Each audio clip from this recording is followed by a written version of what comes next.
제목을 따라서 하겠습니다. 다섯 번째 표적, 그 평안함의 자리. 오늘 말씀은 요한복음에 나오는 다섯 번째 표적, 다섯 번째 기적의 말씀입니다.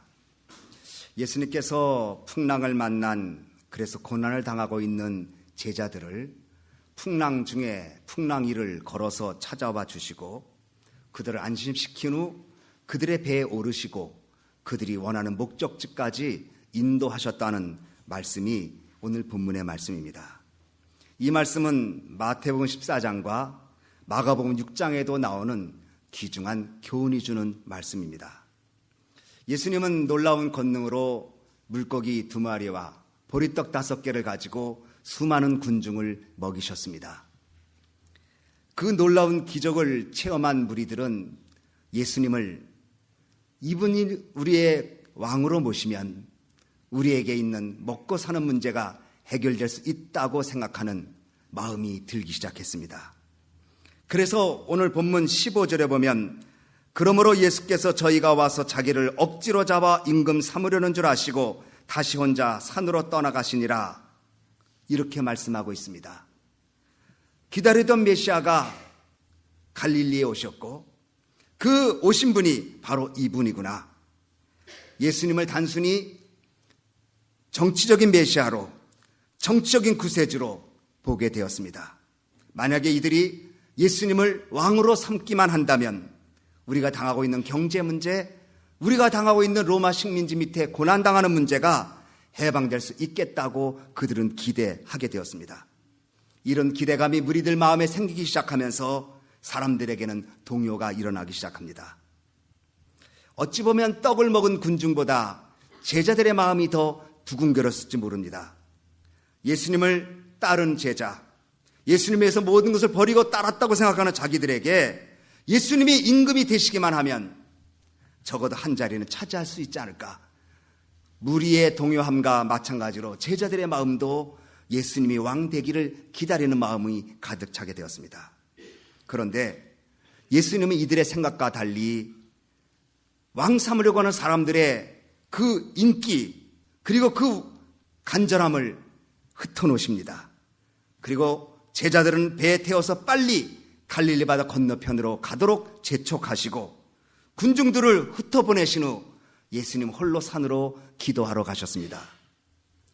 예수님이 행하신 표적으로 빵을 먹고 배부르고 그래서 열광하는 군중들, 그리고 자신들의 삶의 문제를 해결할 뿐만 아니라 자신들이 가지고 있는 정치적인 문제까지 해결할 수 있는 그 예수님을 기대하는 그들의 기대를 멀리하고 예수님은 군중들을 흩어놓으십니다. 그리고 군중들과 더불어 자기들에게도 한 자리 있을 거니 기대한 제자들은 재촉해서 갈릴리 바다 건너편으로 보내셨습니다. 같은 사건을 다룬 마가복음 6장 45절로 46절에는 예수께서 즉시 제자들을 재촉하사 자기가 무리를 보내는 동안에 배 타고 앞서 건너편 벳세다로 가게 하시고 무리를 작변하신 후 기도하러 산으로 가시다, 이렇게 말씀하고 있습니다. 예수님은 늘 기도하시는 분입니다. 습관을 쫓아 기도했다고 말씀했습니다. 그런데 예수님은 더 놀라운 일을 행한 다음엔 더 많은 기도를 하십니다. 성공적인 사역 뒤에 더 많은 인기가 있을 그때에 더 놀라운 일들을 행한 다음 예수님은 오히려 한적한 곳을 찾아가서 기도하는 시간을 가지셨습니다. 많은 사람들이 임금을 삼으려고 할 때에, 많은 사람들에게 인기가 절정일 그때에 오히려 예수님은 그 인기를 뒤로하고 한적한 곳을 찾아가서 혼자 하나님과 대면하는 기도의 시간을 갖습니다. 우리들도 문제가 있을 때 기도합니다. 간절히 기도합니다. 그러다가 응답을 받습니다. 그러면 나도 모르게 기도가 줄어듭니다. 우리는 어려울 때 당연히 기도해야 합니다. 그러나 문제가 해결되면 더 기도해야 합니다. 문제가 있을 때 기도해야 되지만 응답받고 나선 더 기도해야 합니다. 어려울 때 기도해야 되지만 어려움이 회복되면 더 기도해야 합니다. 가난할 때 기도해야 되지만 부유함을 축복을 받게 되면 더 기도해야 합니다. 예수님은 놀라운 역사를 이룬 다음 기도하러 산으로 가셨습니다. 제자들은 배를 타고 갈릴리 호수로 이제 벳세다로 가게 되었습니다. 날이 저물었습니다. 어두워진 시간입니다. 제자들은 예수님을 뒤로 하고 배를 타고 갈릴리 호수를 건너게 됩니다. 사실 당시의 사정으로 밤중에 배를 탄다는 것은 쉬운 일이 아닙니다. 그러나 제자들은 갈릴리 바다에 익숙한 사람들입니다. 별 문제 없겠거니 배를 타고 벳세다로 가게 되었습니다. 그런데 조금 가다 보니 갑자기 바람이 불고 파도가 일며 풍랑이 시작됩니다. 본문 19절에 보면 10여리쯤밖에 나가지 못했다고 말합니다. 여기서 10여리는 5km 정도라고 말합니다. 그러니 초저녁부터 시작해서 예수님이 찾아온 밤 사경 한참 이제 동 트는 무렵까지 노를 져서 나가려고 애를 썼는데 5km밖에 나가지 못했습니다. 해가 진 시간부터 새벽 4시까지 8시간 동안 5km 정도 갔다면 시속 600m를 간 셈입니다. 다른 때 같으면 도착하고도 남을 시간이지만 다른 때 같으면 벌써 도착해서 여유 있게 즐길 수 있는 시간인데 오히려 바다 한복판에서 꼼짝 못하고 헤매고 있습니다. 한밤 4시경 되었습니다. 밤 4시경은 새벽 3시에서 6시 정도라고 말합니다. 풍랑 중에 가지도 못하고 나가지도 못하고 이리저리 흔들리고 있는 그 제자들에게 예수님께서 찾아오시는데 물 위를 걸어서 제자들에게 찾아오셨습니다. 제자들은 깜짝 놀랐습니다. 마태복음 14장 26절에 보면 예수님을 유령이라고 생각하게 되고 무서워서 소리쳤다고 말합니다. 여러분 상상해 보십시오. 바람이 불고 파도가 칩니다. 컴컴합니다. 그런데 누가 거기 멀리서 희미하게 보이는 사람 같기도 하고 사람 같지도 않은 찾아오고 있습니다. 놀랄 수밖에 없습니다. 이때 배 안에 있는 베드로를 비롯한 제자들이 소리지릅니다. 유령이다. 이때 예수님이 제자들에게 말씀하십니다. 내니 두려워 말라.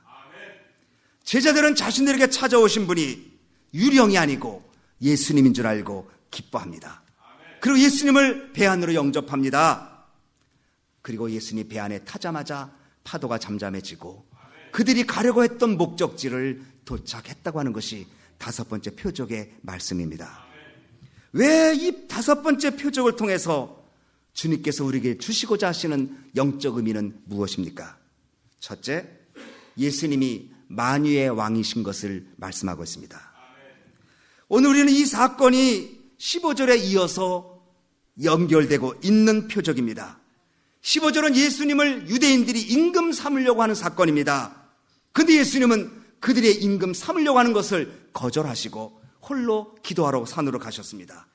그러나 16절부터 21절까지는 예수님이 풍랑 위를 걸어서 제자들을 찾아오십니다. 이것은 예수님은 풍랑도 잠잠케 하시고 바다 위를 걸으시고 온 우주의 주인 되시는 만유의 주인 것을 보여주고 있는 말씀입니다. 단순히 유대인의 왕, 전치기적인 왕이 아니라 온 세계를 다스리고 온 우주를 다스리고 온 우주를 발 앞에 두시는 만유의 주인 것을 보여주고 있는 교훈입니다. 두 번째로 본문은 두려움의 문제를 다루고 있습니다. 19절 말씀에도 두려워하거늘 20절 말씀에도 두려워하거늘 두려움이라는 2번 나오고 있습니다. 인간의 삶에 있어서 두려움의 문제가 얼마나 큰지 예수님은 당신의 5번째 표적에서 두려움의 문제를 다루고 있습니다. 여러분 성경을 읽어보시면 알지만 성경은 두려워하지 말라는 말씀, 염려하지 말라는 말씀, 근심하지 말라는 말씀이 가득합니다. 사실 염려, 근심 때문에 인간의 삶이 황폐해지고 우리의 삶이 연약해지고 우리의 삶이 피폐해지는 것을 경험합니다. 그래서 하이데거라는 철학자는 불안은 인간의 한계 상황이라고 말했습니다. 어찌할 수 없는 두려움, 불안은 인간의 실존, 그리고 그것이 인간인 것을 보여주는 인간의 한계 상황이라는 것입니다. 사람들의 삶에 있어서 행복을 빼앗는 것이 2가지입니다. 하나는 죄입니다. 다른 하나는 두려움입니다. 죄를 지면 죄의 형벌이 따르고 죄책감이 따라 행복한 마음을 무너뜨립니다. 동시에 어떤 대상에 대한 두려움이 생기기 시작하면 그 두려움이 나의 행복을 빼앗게 됩니다. 우리는 살아가면서 염려하는 마음, 근심하는 마음, 두려워하는 마음이 없다면 참 행복한 삶을 살 수 있을 텐데 염려, 근심, 두려움에서 자유로울 사람은 없습니다. 요한일서 4장 18절에는 사랑 안에 두려움이 없고 온전한 사랑이 두려움을 내어 쫓나니 두려움에는 형벌이 있음이라. 두려워하는 자는 사랑 안에서 온전히 이루지 못하였느니라. 두려움에는 형벌이 있다고 말했습니다. 두려워하면 고통이 임한다는 것입니다. 스페인 왕이었던 페르디난드 5세라는 왕이 있었다고 합니다. 이 페르디난드 왕은 어떤 점쟁이가 그를 찾아가서 말하기를 왕께서는 머드리갈에 가면 안 됩니다. 머드리갈에 갔으면 왕은 죽을 수 있습니다. 그렇게 점을 쳤습니다. 그런데 거기에 왕이 좋아하는 좋은 별궁이 거기에 있었습니다. 그래서 왕은 그 점장이가 머드리갈에 가면 죽는다는 말을 듣고 두려워서 좋은 별장을 지어놓고도 21년 동안 머드리갈을 가지 못했습니다. 그러다가 한 번은 스페인의 한 지방을 여행하다가 조그만 촌락에서 지날 수밖에 없게 되었습니다. 그래서 거기서 유숙하게 되었는데 왕이 몸살이 났습니다. 왕이 신하에게 물어봅니다. 이 지방의 이름이 무엇이냐? 그랬더니 옆에 있는 신하가 내 폐하, 이곳 이름은 마드갈레입니다. 이렇게 대답했습니다. 마드갈레, 마드리갈, 발음이 비슷합니다. 점장에는 일찍이 왕이 절대 마드리갈은 가지 마십시오. 그곳에 가면 죽습니다라고 점을 쳤었거든요. 그런데 자기가 지금 누워있는데, 몸살나서 누워있는데, 누워있는 장소가 마드리갈로 들었습니다. 마드리갈이 아니라 마드갈레였는데 이 말을 들은 왕이 두려움이 임하게 되었습니다. 아, 점장이의 그 예언대로 내가 이곳에 죽게 되었구나. 그래서 내가 몸이 지금 이렇게 심히 아프구나. 며칠 안 돼서 그 왕이 정말 마드갈레에서 죽었습니다. 병이 왕을 죽인 것이 아닙니다. 두려움이 왕을 죽였습니다. 두려움이 얼마나 우리 삶에 부정적인 영향을 끼치는지 욥기서 3장 25절에 욥은 이렇게 말합니다. 나의 두려워하는 그것이 내게 임하고 나의 무서워하는 그것이 내 몸에 미쳤구나. 욥도 아마도 그의 삶 속에서 두려움과 염려가 있었던 것 같습니다. 비록 동방의 의인으로 살고 사단이 인정할 정도로 의롭게 살았던 사람이지만 자신이 가지고 있는 재물, 자신의 자녀들, 그리고 자신이 가지고 있는 건강 여러 가지들을 잃어버릴까 봐 두려워하는 마음이 아마 있었던 것 같습니다. 그러니까 그가 그것을 잊어버리자마자 내가 두려워했던 것이 임했고 내가 무서워했던 것이 내 몸에 찾아왔다고 그는 고백하였던 것입니다. 사람들은 두려움을 쉽게 봅니다. 그러나 성경은 두려움을 가볍게 여기지 말라고 말합니다. 두려움을 물리치라고 말하고 두려움을 이기라고 말하고 두려움을 넉넉히 이기는 믿음을 가지라고 우리에게 권면하고 있습니다. 여기도 앉아 계신데 우리 집사님 따님이 약국에서 인턴을 하고 있어요. 근데 지난번에 우리 구역장님들 공부하는데 우리 권항현 집사님이 그런 간증을 해주셔요. 약국에서 인턴하면서 처방을 해주는데 처방약의 90%가 신경안정제랍니다. 소화제를 먹거나 혈압약을 먹거나 알러지약을 먹거나 기타 약을 그 정도 살아간다면 병이니까 이해가 될 텐데 우울증약, 신경안정제 약을 제조해 줬는데 90%라고 말합니다. 바로 우리 가까운 곳에 있는 것이죠. 여러분, 이 시대의 한 단면을 보여주고 있어요. 문명은 발전하고 문명의 이 기세에 사람들이 편안하게 살고 사람들은 즐겁게 사는 것 같지만 실상 그 선영에는 두려움에 사로잡혀서 우울하고 두려워하고 답답하고 살아가고 있다는 것을 단적으로 보여주고 있습니다.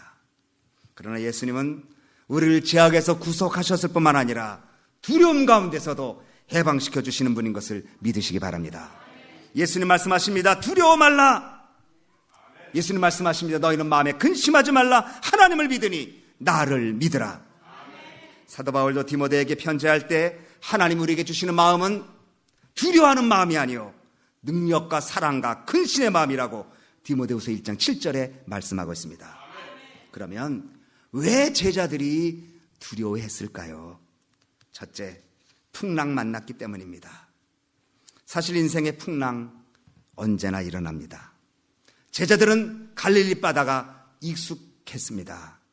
적어도 갈릴리 바다에서는 어느 때에 어떤 바람이 불지도 알 정도로 그들은 바다에 익숙했습니다. 그 길은 평범한 길이기도 했습니다. 그러나 익숙했고 평범했어도 풍랑이 발생합니다. 그리고 상식적으로도 우리가 계산하며 살아도 계산과 상식을 넘어선 풍랑이 올 때가 있습니다. 내 뜻대로 되지 않습니다. 예고 없이 다가옵니다. 그래서 사람들은 풍랑 올까 봐 두려워합니다. 갑자기 질병이라는 풍랑, 갑자기 인간관계 훼손이라는 풍랑, 갑자기 사업이 어려워지는 풍랑, 여러 가지 풍랑들을 상정하고 두려워하고 그 두려움 속에 살게 됩니다. 풍랑이 우리에게 두려움 주는 것은 사실이고 풍랑이 우리 삶 속에 있다는 것은 분명합니다. 그러기에 두려움을 피할 수가 없습니다. 그러나 동시에 제자들은 예수님을 바로 알지 못해서 두려웠게 되었습니다. 마가복음 6장 49절에는 예수님을 보고 유령인 줄 알았다고 말했습니다. 마가복음 6장 52절에 이는 저희가 떡 떼쓰는 일을 깨닫지 못하고 도리어 그 마음이 둔하여 졌음이라고 말했습니다. 예수님과 함께 하면서도 예수님의 제자이면서도 예수님이 어떤 분인지를 몰랐어요.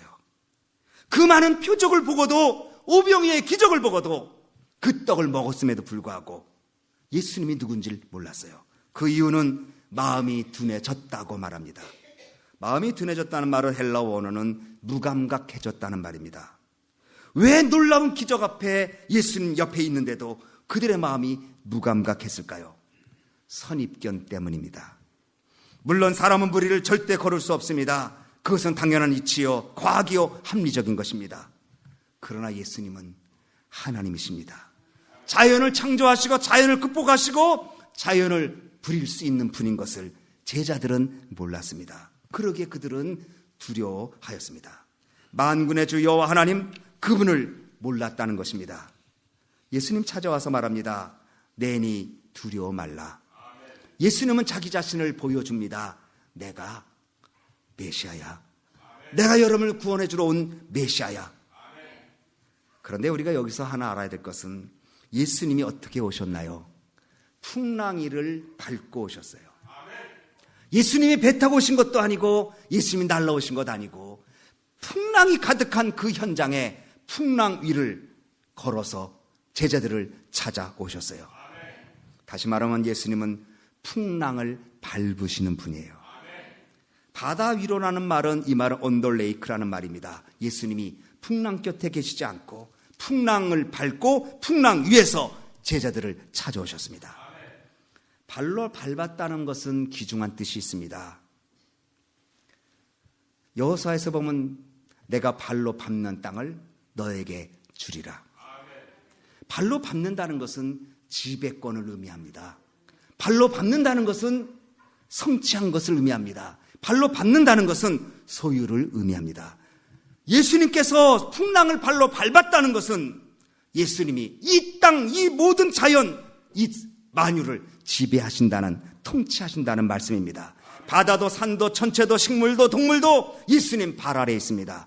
귀신도 발 아래에 있고 질병도 발 아래에 있고 우리의 삶 전체가 예수님 발 아래에 있음을 믿으시기 바랍니다. 군중들은 예수님을 붙잡아 왕으로 옹립하려고 했습니다.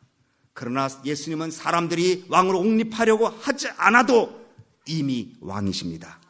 유대인들이 생각하는 정치적인 메시아 왕일 뿐만 아니라 자연 만물을 지배하시고 자연을 다스리시고 자연을 소유하신 내세와 영원한 세계의 왕이신 예수님이시라는 것입니다. 오늘 우리는 그 예수님을 믿어야 합니다. 오늘 예수님은 우리가 당하고 있는 모든 문제를 발로 밟으실 수 있는 분인 것을 믿어야 합니다. 예수님 발로 밟으시면 그것은 문제가 해결입니다. 그러므로 우리는 예수님이 어떤 분인지를 바로 알아야 두려움을 이길 수 있습니다. 우리는 이 땅에 살면서 아무도 풍랑을 없앨 수는 없습니다. 풍랑 속에 살아가도 분명합니다. 그러나 예수님이 계시면 풍랑을 이길 수 있습니다. 그 예수님은 풍랑을 밟으신 분입니다. 그 예수님은 풍랑 위를 걸어서 우리를 찾아오시는 분이십니다.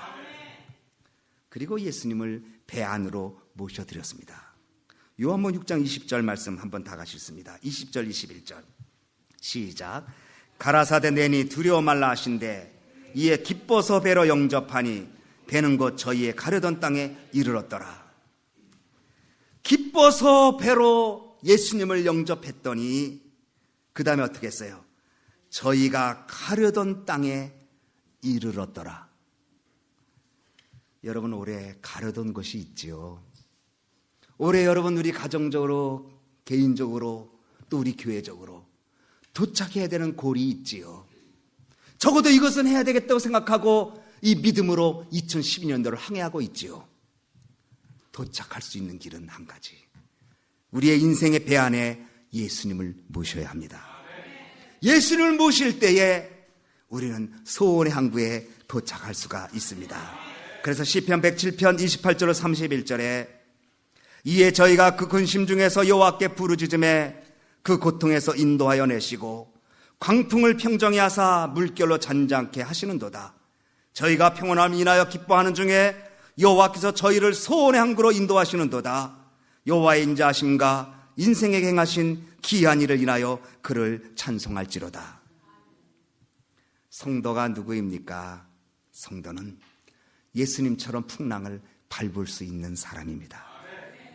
예수님 모시고 2012년도 우리가 항해하며 나가고 목적지를 향하여 나가는 이때에 여러 가지 풍랑이 임할 수 있지만 풍랑을 밟고 찾아오신 예수님을 힘입어 우리도 그와 함께 풍랑을 밟고 풍랑을 극복하고 두려움을 이기고 주와 함께 목적지에 도착하는 하나님의 승리하는 귀한 성도 되어지기를 주님의 이름으로 축원합니다. 주님 배에 타실 때 풍랑 멋습니다. 주님 누군 줄 분명히 알 때에 풍랑을 밟을 수가 있습니다. 풍랑이 우리 삶에 없을 수 없다는 것을 전제하고 주님과 동행함으로 주께서 여러분을 소원의 항구에 도착하는 축복이 있어지는 여러분 되어지기를 주님의 이름으로 축원합니다. 기도하겠습니다. 우리 한번 다 같이 통성으로 우리 기도할 때에 풍랑은 피할 수 없습니다. 제자들이 익숙한 길이고 잘 아는 길이었지만 풍랑이 왔습니다. 우리가 잘 알고 계획 세우고 분명히 아는 것 같아도 풍랑이 옵니다. 그러나 풍랑을 두려워하는 것이 아닙니다. 풍랑 중에 풍랑을 밟고 계시는, 풍랑을 지배하시는 왕 되신 주님을 여러분이 아셔야 합니다. 제자들은 예수님이 누군지 몰랐을 때 두려워했는데 오늘 우리들도 예수님을 분명히 아는 여러분 되어지기 바랍니다. 예수님을 배 안으로 모셔드리십시오. 여러분의 가정 안에, 여러분의 사업 안에, 우리 교회 안에, 내 심령 안에 풍랑을 극복하고 가르던 곳에 도착할 수 있도록 주님이 인도해 주실 것이니 이 말씀을 기억하고 우리 한번 다 같이 통성으로 주님 풍랑 밟게 해 주시옵소서. 주님이 밟았던 그 풍랑처럼 나의 삶의 풍랑을 나도 밟고 일어서게 해 주시옵소서. 주님 내 가정에 내 삶에 들어와 주시옵소서. 그래서 우리가 기도하고 원하는 곳에 도착하게 해달라고 우리 한번 다 같이 통성으로 여러분의 기도가 귀에 들리도록 통성으로 다 같이 기도하겠습니다. 사랑과 은혜가 풍성하신 고마우신 하나님 아버지, 다섯 번째 표적은 우리 예수님이 단순히 유대인의 왕일 뿐만 아니라 정치적인 메시아일 뿐만 아니라 온 우주를 지배하시고 발 아래 두신, 발등상 아래 두신 주님인 것을 보여주는 표적입니다. 하나님 아버지, 우리는 살아가면서 풍랑을 없앨 수는 없습니다. 제자들에게도 익숙한 바다였지만 풍랑 임한 것처럼 우리가 잘 알고 계획하고 준비해도 풍랑은 찾아옵니다. 예측하지 않게 찾아올 때에 하나님 아버지의 풍랑을 두려워하지 말게 하시고 풍랑을 밟은 예수님을 바라보게 하시고 예수님을 내 가정에, 내 삶에, 내 현장에, 삶의 현장에 우리의 자녀들에게 모셔드리게 하시고 하나님 아버지, 원하고 가려던 곳에 도착할 수 있도록 주의 도우심을 힘입는 저희들에게 주시기를 원합니다. 예수님께서 다섯 번째 표적으로 두려움의 문제를 다루고 있습니다. 하나님, 우리는 살면서 두려움의 문제가 얼마나 심각한지를 느낄 때가 많습니다. 염려, 근심, 두려움이 내 삶을 얼마나 황폐하게 만드는지를 알고 있습니다. 주여, 주님이 살아계심을 믿사오니 주여 우리 가운데 임재해 주셔서 풍랑을 잠잠케 하시고 평강을 주시는 주님 그 평안함의 자리에 저희들이 들어갈 수 있도록 역사해 주시고, 풍랑을 밟고 서 계신 예수님을 의지하여 우리도 풍랑을 밟고 나가 승리하는 절 되게 해 주시옵소서. 감사하고 예수님 이름으로 기도하옵나이다. 아멘. 하나님 아버지, 예수님께서 요한복음에 7가지 표적을 보여주셨습니다. 예수님 행하신 기적이 어찌 7가지 뿐이겠습니까? 이 책에 기록할 수 없을 정도로 많이 행했다고 말씀하고 있습니다. 그러나 요한복음에 7가지만 기록된 이유는 그 기록된 표적이 바로 우리의 삶에 보여주시는 주의 계시의 말씀인 것을 보여주고 있습니다. 하나님, 오늘 5번째 표적을 증거했습니다. 풍랑의 문제와 두려움의 문제를 같이 나누었습니다. 혹시라도 풍랑을 만난 분들 있습니까? 아니면 풍랑이 만날까봐 두려워하는 식구들 있습니까? 풍랑을 두려워하지 않도록 하시고 우리 예수님이 누구인지를 분명히 알고 믿는 믿음을 부어 주시옵소서. 풍랑조차도 밟을 수 있는 분인 것을 믿게 해 주시옵소서. 예수님을 유령이다 단순히 영적인 존재로만 보지 말고 구체적으로 우리의 삶의 현장에 찾아오셔서 문제를 밟고 풍랑을 밟고 우리에게 찾아와 주셔서 우리 삶의 현장에 들어오시고 우리로 하여금 하나님 원하시는 목적까지 인도하시는 그분을 믿게 해 주시옵소서. 그래서 하나님, 풍랑이 두려운 게 아니라 우리 믿음 없음을 두려워하게 하시고 예수님이 누구인지 바로 알아 그 예수님을 믿고 그 예수님 모셔드려서 소원의 항구에 다 도착하도록 도와주시옵소서. 각자 마음의 소원을 주님이 아십니다. 건강일 수 있고 물질일 수 있고 믿음일 수 있고 형통함일 수 있고 또 기도의 간절한 제목들이 있을 것입니다. 살아계신 하나님, 응답해 주시옵소서. 예수님의 이름으로 기도하옵나이다. 아멘.